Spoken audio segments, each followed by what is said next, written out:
Steve Salem. How are you, Steve? Fine, thanks. Good. It's good to be here. Awesome.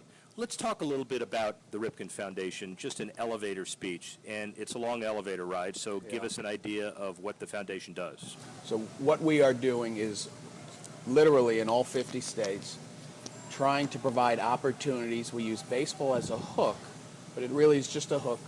Provide opportunities to kids who have been left behind, at-risk kids, distressed communities, using baseball to provide them with a platform to move forward in life in a positive way.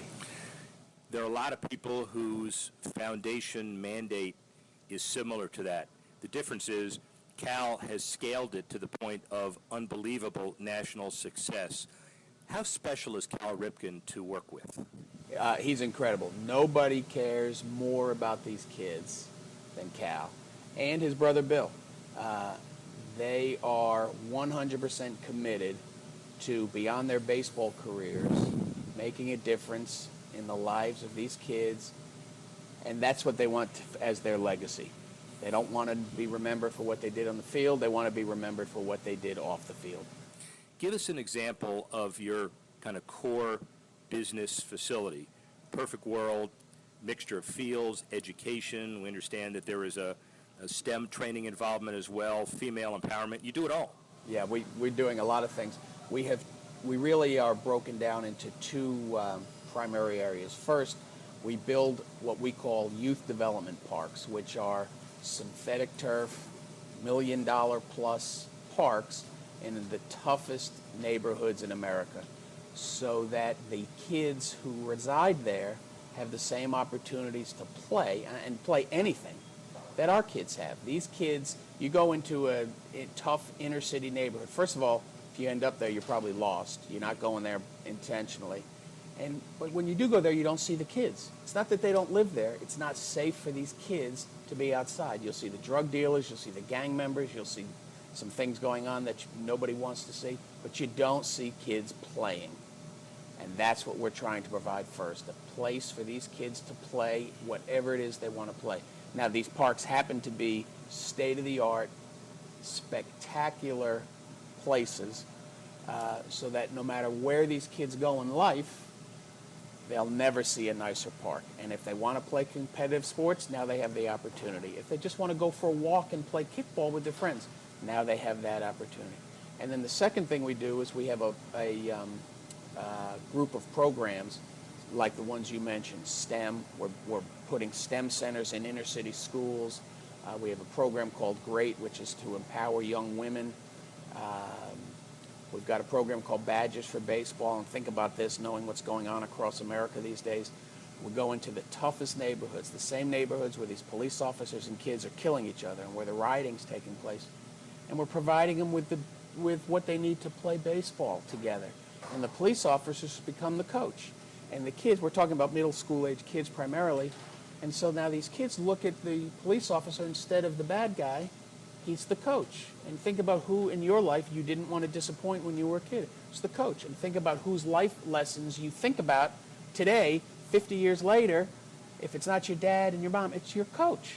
And so we're changing that, we're changing the dynamic of these communities and the trajectory of these kids' lives.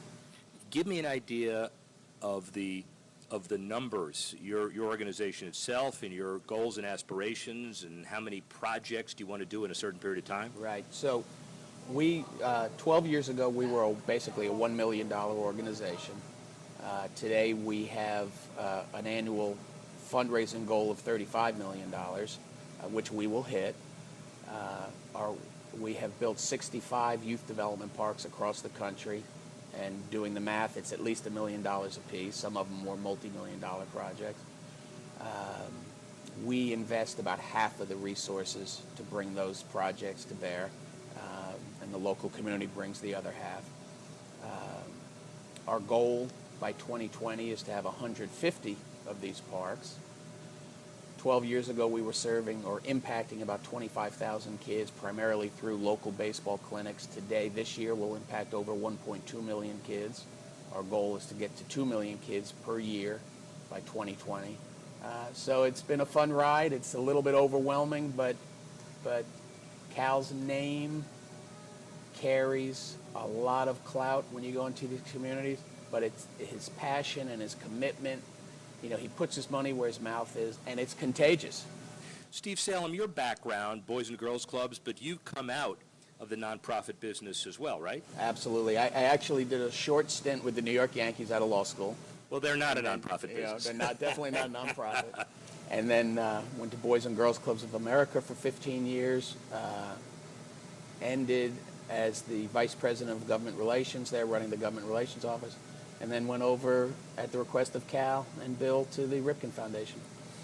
It's an interesting experience. Can you give us some sense of the similarities and differences, probably more similarities, between running a mid-level corporation versus the nonprofit that you're running today? Well, to me, my philosophy is there's no difference.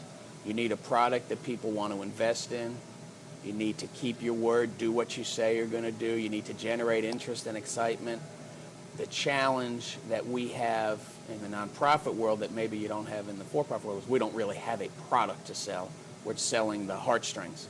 But in every other way, we have built and continue to build our business the same way we would build a for-profit company, and it's working. You're in a city, obviously, you succeed at an alarming successful rate, but what are some of the one biggest challenge you have when you're in a community to be able to pull a deal off? I think the biggest challenge is finding, you're going into some really, really tough neighborhoods. I mean, the worst of the worst in many cases. And it's very hard to find a sustainable existing program because that's what we need to partner with. And in some cases, it's just not there. And it's very hard. But once we go in and we say we're coming, we do not turn back. So that's probably our biggest challenge.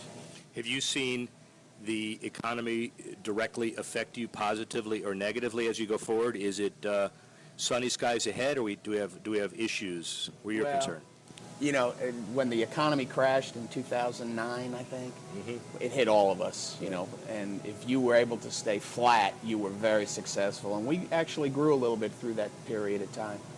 And so we've been very fortunate for a number of reasons, including having the founder that we have. But it's always a challenge in this business. No matter how successful you are completely dependent on the generosity of others. And so it's not just whether your fortunes change, what about their fortunes? And so it's all, no matter what, that's where you lose your sleep. And you're taking this concept beyond baseball? Well, baseball's our hook, of course. It's our shtick because of the name. Right. But we don't care if these kids know how to play baseball. Huge, huge problems in inner city communities today is obesity, juvenile diabetes, and the lack of nutrition. When these kids this is what we're dealing with. When one of these kids is hungry, they take $1, they go buy a Coca-Cola, and they chug it because it gives you that fake fill sensation. So that's their meal. So many of these kids tell us that the only reason they go to school during the day is because they're hungry, and they know they can get a meal at lunchtime.